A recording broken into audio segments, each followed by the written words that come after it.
You're listening to The Humans We Are with Carola, episode number 34.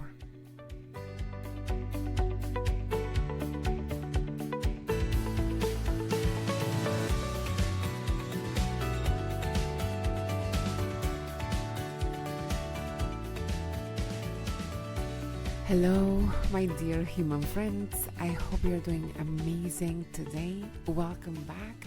If you're already a listener of the show, I am so glad that you're here for another episode of The Humans We Are. And if you're new to the show, I want to welcome you and reassure you that you are in the right place if you want to have a different relationship with yourself, with your body, with your future, with your past, with the way that you are and that you have been in the world. And if there's anything that you would like to change in that relationship with yourself, my aim here is to support you in doing that.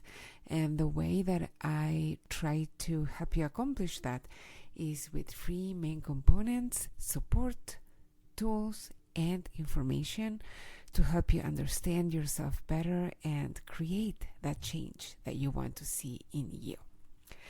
A few weeks ago, I did an episode titled The Ripple Effect: How to Share Your Personal Growth to Influence Someone Who is Struggling. And I talked about how to inspire other people around you, especially your loved ones, and how to share your journey with them in a way that actually helps instead of just trying to change them or push others to do the things that you think they should do and to learn the tools that you have learned and just shoving your insights up their business. You know what I'm saying.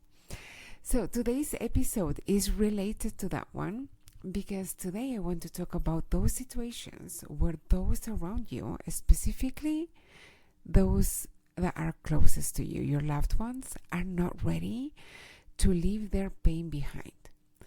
They may not want to. They may not be capable yet to leave their pain behind. They may not see how that could be even possible for them. They might not be interested, etc. Like whatever the situation is, it can be super challenging to see your loved ones struggle, especially when from your perspective, it would be quote unquote easy for them to make a few changes and stop that suffering. I wrote a post on Instagram a few days ago and it resonated with many people. I got more direct messages than usual, so that made it clear to me that this is something that many of you have experience with. One of the hardest challenges that you will find on your healing journey is that you will need to be okay with the people around you who are not ready to leave their own pain behind. As you move along your own journey, you will naturally want to share your insights with others, your aha moments, your new tools that you have learned. You will want to share everything with everyone around you, with everyone who will listen. And that's because you have a kind heart. And if you have found something that really helps you, of course you will want to share that with everyone and their dog. And especially when you see your loved ones struggling and suffer with their own pain that they are creating, it's like you see the matrix, right? Like you see the code running behind, and it's so clear to you from where you are standing. It's so clear how they are contributing to their own suffering, if not creating it completely. But you can't do someone else's healing for them. You can't force them to see things differently. You can't make them see new possibilities. At least not before they are ready and they want to see them. Unrequested help or coaching rarely goes over well, and believe me, I've tried that. Ever since becoming a life coach myself, I made that mistake more often than I would like to admit. And it never works. It never creates what we want. It's never helpful. It usually damages the relationship more than help anything. And there's a saying that goes, you can bring a horse to water, but you can't make him drink. So that very well depicts the situation here. But there's another aspect of this situation that I didn't discuss on Instagram, and it's that many of us might be under the impression that healing yourself, that changing the ways in which you create your own suffering is better, quote unquote, better than not doing it. But not better in that it feels better to you, but kind of like morally better. I had this when it came to my mom. So she's one of those humans that is very much identified with pain and suffering. Sadly, it's like she never learned to be without suffering. That's how she connects with people, how she has learned to receive love and attention. So it's not hard to understand that she's not motivated at all to give up that suffering, because that gets her something in return that she really, really wants. That connection, that love, that attention. It used to drive me nuts, and I judged her so hard because in my mind there was a moral hierarchy, and wanting to stop being a victim in life was morally better than not wanting that. I realized that I was wrong about that. For valid reasons that are personal to her, she is not in a position where she can let go of that pain, where her whole system is able to let go of the victim mentality. She can't make herself responsible for her own emotional well-being at this time. It's too much for her. I can see it with so much more compassion now. So you might have someone in your life along those lines. You might have your own version of my mom. It might even be your mom. It might be your friend. It might be your spouse. It might be anyone in your life. There's no moral hierarchy between doing this work and not doing it. And you know what? None of us is in a position to judge morally someone who can't let their own pain go. So don't do that. Another point that I wanted to make sure that I make in this episode is that some people message me privately about how hard it is to leave these people in their life who are not doing the work to leave their pain behind. They were telling me that it's so hard to leave these people behind. As you grow in your own journey, as you move away from being a victim yourself, from being in victim mentality yourself, as you take responsibility for your life experience, are you noticing that you have this impulse to leave some people behind, to cut them off your life?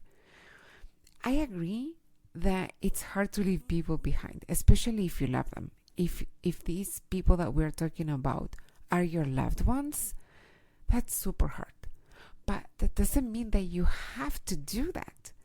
You don't need to stop seeing these people.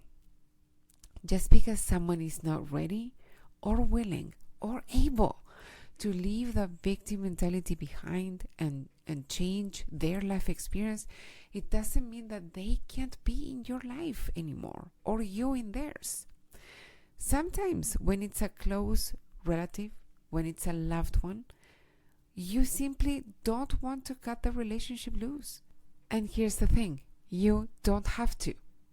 The irony is that if it's so painful to you to see them suffer, so much so that you think you can't be in a relationship with that person anymore, or you can't see them anymore, you're making yourself a victim in this situation. Seeing them suffer in a victim position themselves makes you so uncomfortable that you have to push them out of your life. See what I'm saying here? You are putting yourself in that victim position. You're making yourself a victim of their suffering. So what can you do? The best you can do, my friend, the best you can do is to focus on yourself. As Gandhi put this so much better than I can, be the change you want to see in the world. Show them that a different way is available. Be aware, though, that they can exercise their free will and not want to change a thing. And you need to be okay with that too.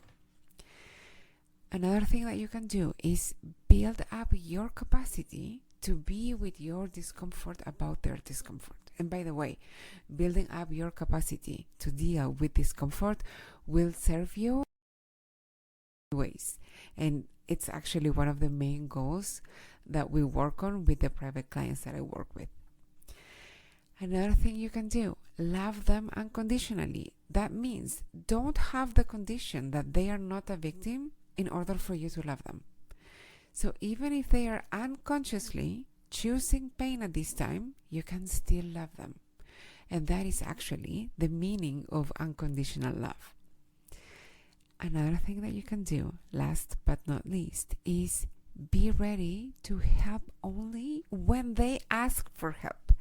So if they ask you, like, hey, how have you dealt with this situation? Can you share with me what you are doing? What are you learning? Of course, if they give you permission, you can share with them the tools, the insights, everything. But wait for them to ask you first. Okay, if you want to learn more, if you want to actually learn how to implement this, if you understand this intellectually, but doing it feels so much more challenging, you can work with me. I will guide you for your specific situation. So if you want to find out more about how we can do that, I recommend that you book a free consult, which you can do by going to carolafuertes.com/consult. Or if you want to just learn more before you jump on that call, you can read on my website, carolafuertes.com, or you can also visit my Instagram, which is @fuertescarola. And I suggest you just go through what I've posted, you watch a few reels, you read a few posts, so that you can get a feel of what I stand for before making the commitment of jumping on that call.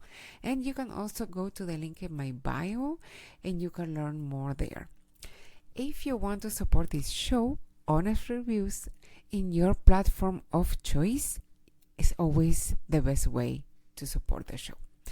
And I would be forever grateful, and I will shout you out in a future episode. So if you give me a review, please send me a screenshot, because for whatever reason I don't get notified when I get a new review. So you can send me that screenshot either on Instagram, or you can just email it to me, carola@carolafuertes.com. You can DM me on Instagram if you have anything that you want me to know, any comment, any suggestions for topics, any feedback of any kind. You can either email me or you can DM me on Instagram. And I love the interaction because, as I always say, podcasting can be pretty lonely, and I just love interacting with real humans. So I will be back next week. In the meantime, just see if you can be okay and feel compassion for the humans in your life that are struggling without trying to fix them. That's actually such a beautiful way to love and be loved, when others are not trying to make you change or trying to fix you. So try to be that person for someone in your life who might need it right now. That's all for now, my beautiful, beautiful human friends. Bye bye.